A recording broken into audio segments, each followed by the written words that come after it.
you. Cars, girls, women, this, that and the other, and you want it. But because you don't mix in your environment with IT consultants, financial advisors, aeroplane engineers, the people who you see with money and immediate material things, the drug dealers, the burglars, the robbers and everything. And that's what it was. My role models, or the people that I imitated before Islam, were basically the Hollywood actors, the rappers, everyone. And look, James Bond, okay, he might not be black, he might not be Afro-Caribbean or whatever, but why do people like James Bond? He's got, you know, all the latest cars, the nicest suits, all the girls, and he beats everyone up. And we see this all the time with Rambo, all these guys, big. So that's who we want to be like, you know.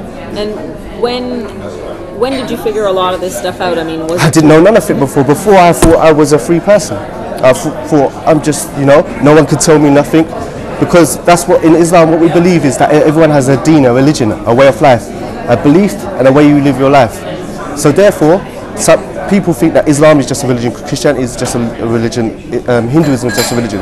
But everyone has a belief and a way of life. If a person believes their purpose of life is to make money during the week and shake their bum in the club on the weekend, it's a religion. They might call it whatever they want to call it, a philosophy or life, or I don't believe in anything, but it's a philosophy, it's the way you live life.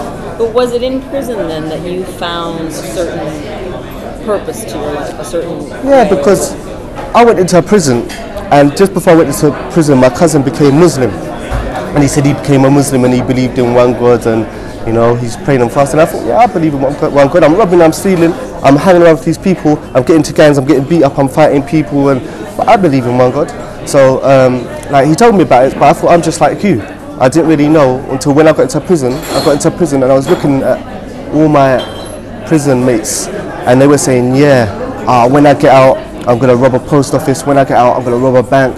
When I get out, you know, I'm going to rob this businessman, you know, so I can get a £500 shirt, so I can get, you know, how many champagne that costs this much in a rave, that I can get the latest this and latest that. And I was like, it's got to be more to this, to life than this, man. Because I wasn't a big time criminal like big mafia boss or this, that, but I had nice clothes, I had some money, I had some things, but I wasn't at the top, you know what I'm saying, but I had these things. And initially at the beginning it was exciting, you know, first time you go out raving, you know, you're out with a guy, you beat up another group of young black boys, you know, you get shades and gold and this. Like, at first it's exciting, but it's just like when you get a new pair of trainers, at first you think, yeah.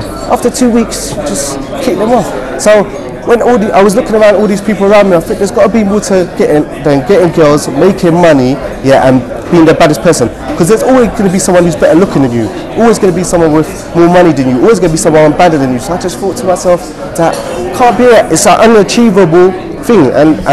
And so then what happened is that I went to church, and I went to church at first because I was Christian, you know, and I went there, tried to listen to the pastor and so forth, and the message I got from that was that Jesus died to save my sins, and that what I needed to do is to believe that Jesus died to save my sins. And I thought, it can't be just that simple, there has to be more to it than just believing that Jesus died to save my sins, because you can't just believe that Jesus died to save your sins and then that's it, it's sort of scot-free.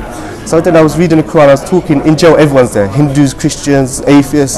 So what happened basically is I picked up a Quran because I remember my cousin was talking about, he was talking basically about, you know, he's a Muslim and this, so I read the Quran.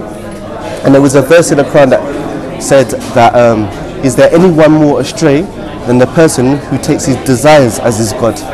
Yeah? And to me, that made sense to me, because a God is not just worshipping Jesus, a man that ate, slept and went to the toilet. It's not just worshipping a statue or an animal. These are created things. As Muslims, we believe only God is worthy of worship because he knows everything, he sees everything, and he hears everything.